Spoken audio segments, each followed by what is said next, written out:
میری طرف سے تابیر ٹی وی دیکھنے اور سننے والے سبھی معزز دوستوں کو السلام علیکم۔ دوستو، آج میں آپ کو سیر کرواؤں گا مرکزی افریقہ کے ایک ملک کانگو کی۔ میں کانگو کے بارے میں کچھ ایسے دلچسپ حقائق سے پردہ اٹھاؤں گا جن کے بارے میں آپ آج سے پہلے یقیناً ناواقف ہوں گے۔ لیکن کانگو کی سیر پر جانے سے پہلے میں اپنے ان تمام نئے آنے والے معزز دوستوں سے گزارش کروں گا کہ اگر آپ نے ابھی تک یوٹیوب پر موجود ہمارے چینل تابیر ٹی وی کو سبسکرائب نہیں کیا تو جلدی سے تابیر ٹی وی کو سبسکرائب کر کے ساتھ موجود گھنٹی کی علامت کو بھی لازمی دبا دیں تاکہ ہماری ہر نئی آنے والی معلوماتی ویڈیو آپ کو سب سے پہلے موصول ہو سکے۔ ایک ضروری بات دوستو، یہ ویڈیو ہم نے اپنے دوست محمود خان کی پرزور فرمائش پر بنائی ہے۔ دوستو، کانگو مرکزی افریقہ میں موجود ایک آزاد اور خود مختار ملک کی حیثیت رکھتا ہے۔ اس کا مکمل نام کانگو جمہوریہ ہے۔ دوستو، کانگو کی سرحد 4 ممالک اور 5ویں بحر اٹلانٹک کے ساتھ ملتی ہے۔ اس کے مغرب میں بحر اٹلانٹک کے ساتھ گبون، شمال مغرب میں کیمرون، شمال مشرق میں افریقہ جمہوریہ اور جنوب مغرب میں کیابندہ کی سرحد واقع ہے۔ دوستو، اگر کانگو کی تاریخ کے اوراق کو پلٹ کر دیکھا جائے تو پتہ چلتا ہے کہ یہاں پر 1500 قبل مسیح سے انسانی آبادی کے واضح ثبوت موجود ہیں۔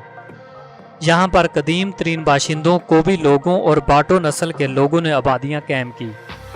یہ وہی لوگ تھے جنہوں نے موجودہ انگولا، گبون اور موجودہ کانگو جمہوریہ کے علاقوں پر قبضہ بھی کیا تھا، اور انہی لوگوں نے ان ملکوں کے درمیان نسلی امتیاز کو بھی فروغ دیا۔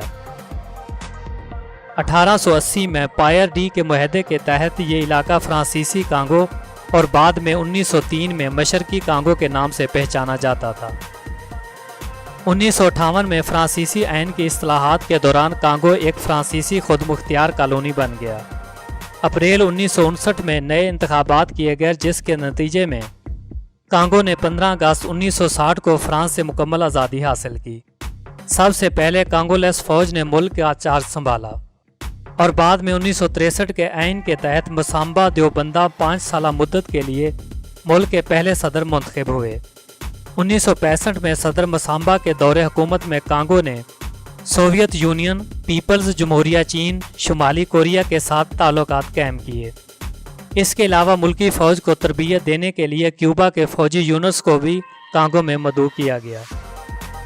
جون 1996 کو کانگو کے منتخب صدر پاسر لیوسوبا نے اقتصادی اصلاحات کو بہتر بنانے کے لیے IMF کے ساتھ ایک معاہدے پر دستخط بھی کیے۔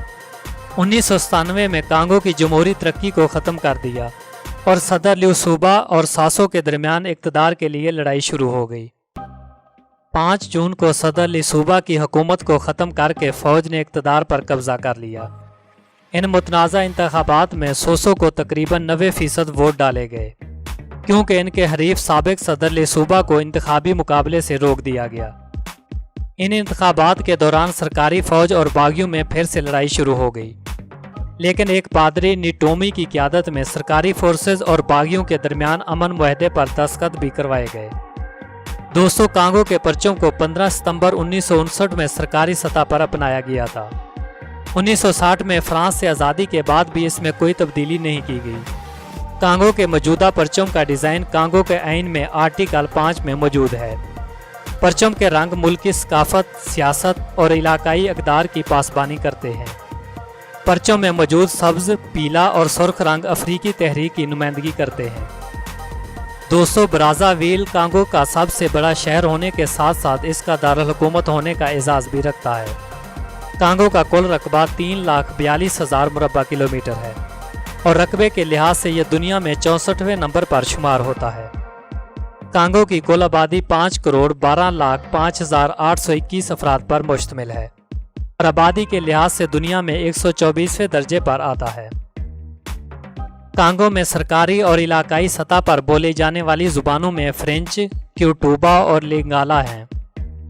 دوستو، اگر کانگو کے موسم کے بارے میں بات کی جائے تو ملک میں تقریباً سارا سال ہوائیں چلتی رہتی ہیں۔ ملک کے بیشتر حصوں میں دن کے وقت اوسط درجہ حرارت 21 سیلسیس تک ہوتا ہے۔ کانگو میں خشک موسم جون سے اگست تک ہوتا ہے اور باقی مہینوں میں تقریباً بارش ریکارڈ کی گئی ہے۔ کانگو میں سالانہ بارش 1100 ملی میٹر سے 2000 ملی میٹر تک شمار کی گئی ہے۔ 2006 کی ایک شائع کردہ رپورٹ میں کہا گیا تھا کہ کانگو کے جنگلات میں گوریلا کی اقسام بھی پائی جاتی ہیں۔ کانگو کی معیشت میں زراعت اور دستکاریوں کی صنعت کا بہت زیادہ عمل دخل ہے۔ صنعت کے ان شعبوں میں پیٹرولیم ملک کی جی ڈی پی میں ایک اہم سنگ میل ثابت ہوا۔ 2008 کی ایک رپورٹ کے مطابق پیٹرولیم نے ملک کی جی ڈی پی میں 85% تک نمایاں کردار ادا کیا تھا۔ ایک رپورٹ میں کہا گیا تھا کہ جی ڈی پی کی یہ اوسط افریقہ کے تمام ممالک میں سب سے زیادہ ریکارڈ کی گئی ہے۔ اس کے علاوہ ملکی برآمدات میں قدرتی گیس اور ہیرے قابل ذکر ہیں۔ کانگو میں بیس دھات، سونے، آئرن اور فاسفیٹ کے بے شمار ذخائر موجود ہیں۔ کانگو افریقن بزنس ممالک کا رکن بھی ہے۔ کانگو کی کل G D P 34.054 billion dollar ہے اور جی ڈی پی کے لحاظ سے یہ دنیا میں 50ویں نمبر پر شمار ہوتا ہے۔ کانگو کی کرنسی کو سینٹرل افریقن فرانک کہا جاتا ہے۔ ایک سینٹرل افریقن فرانک پاکستانی 0.22 روپے کے برابر ہے۔ 200 ملک میں آنے جانے کے لیے زمینی، ہوائی اور پانی کے راستے استعمال کیے جاتے ہیں۔ ملک میں 1930 میں جبری طور پر مزدوروں سے مشقت کروا کر ایک ریلوے نظام بھی قائم کیا گیا۔ ملک میں 2 بڑے انٹرنیشنل ایئرپورٹ بھی موجود ہیں، جن میں مایا انٹرنیشنل ایئرپورٹ اور پوائنٹ نائر انٹرنیشنل ایئرپورٹ ہیں۔ ان ایئرپورٹ سے یورپ، افریقہ اور وسطی ایشیا کے لیے پروازوں کا روٹ شامل ہے۔ کانگو میں اٹلانٹک اوقیانوس پر پوائنٹ نوائر اور برگ زیل اور ایمفونگ میں کانگو دریا کے ساتھ ایک بڑی بندرگاہ بھی موجود ہے۔ دوستو، کانگو جمہوریہ افریقہ میں سب سے زیادہ شہری آبادی رکھنے والے ممالک میں شمار ہوتا ہے، جس کی مجموعی آبادی تقریباً 70% ہے۔ کانگو میں سب سے بڑا نسلی گروہ ہے جو تقریباً آدھی آبادی پر مشتمل ہے۔ ان گروہوں میں سب سے ذیلی گروپ یوٹیے نو کے ارد گرد ویلا اور اٹلانٹک ساحل کے ساتھ، جبکہ دوسرا بڑا گروہ ٹکی ہے جو برازا ویلا کے شمال میں رہتے ہیں۔ 1997 کی جنگ سے پہلے کانگو میں تقریباً 9000 غیر یورپی اور دیگر غیر افریقی باشندے آباد تھے، جن میں سے اکثر فرانسیسی تھے، اور اب اس تعداد کا صرف ایک حصہ ہی باقی ہے، جن میں تقریباً 300 امریکی باشندے شامل ہیں۔ CIA ورلڈ افیکٹ کی شائع کردہ ایک رپورٹ کے مطابق کانگو جمہوریہ میں 33.1% کیتھولک مذہب کے پیروکار ہیں۔ بیداری لوچر رینین 22.3%، پروٹسٹنٹ 19.9% اور اسلام کو ماننے والے صرف 1.6% ہیں۔ یہ بنیادی طور پر دیگر ممالک سے آئے ہوئے لوگ ہیں۔ 2012 کی ایک رپورٹ کے مطابق کانگو میں HIV کے مریضوں میں 15 سے 49 سال کی عمر کے لوگ شامل تھے، اور یہ آبادی کے 2.8% ریکارڈ کی گئی۔ سن 2000 کی دہائی میں کانگو میں 1 لاکھ افراد کے لیے صرف 20 ڈاکٹر دستیاب تھے۔ دوستو، ثقافتی لحاظ سے کانگو میں مختلف روایتی اور غیر روایتی ثقافتوں کے اثرات موجود ہیں، کیونکہ یہ خطہ زمین بہت سے مختلف قبائل اور نسلی گروپوں کا حامل ہے، اسی لیے یہاں پر ثقافتی حسن و جمال بھی کافی مختلف ہے۔ کانگو کی مشہور روایات میں کانا اوبالو، ٹکی فریبیاں اور لاری ملک شامل ہیں۔ کانگو جمہوریہ کے بہت سے ایسے مصنفین ہیں جو دنیا میں اپنا ایک الگ مقام رکھتے ہیں۔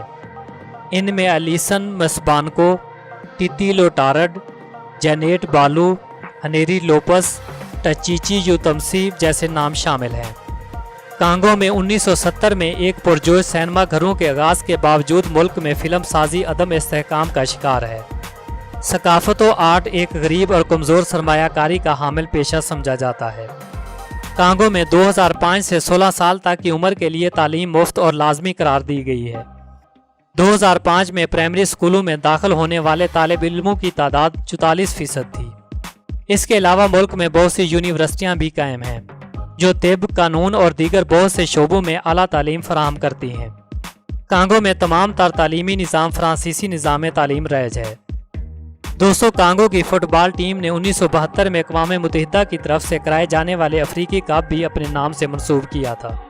کانگو جمہوریہ میں 2008 سے ایک سرکاری ٹیلی ویژن اور 10 نجی ٹیلی ویژن چینلز ملک میں معلوماتی اور تفریحی پروگرامز پیش کر رہے ہیں۔ کانگو کی دفاعی افواج میں بری فوج، بحری فوج اور ایئر فورس شامل ہیں۔ کانگو کی دفاعی افواج 16 جنوری 1961 میں تشکیل دی گئی۔ ملکی افواج میں سب سے زیادہ فرانسیسی اہلکاروں کو بھرتی کیا گیا۔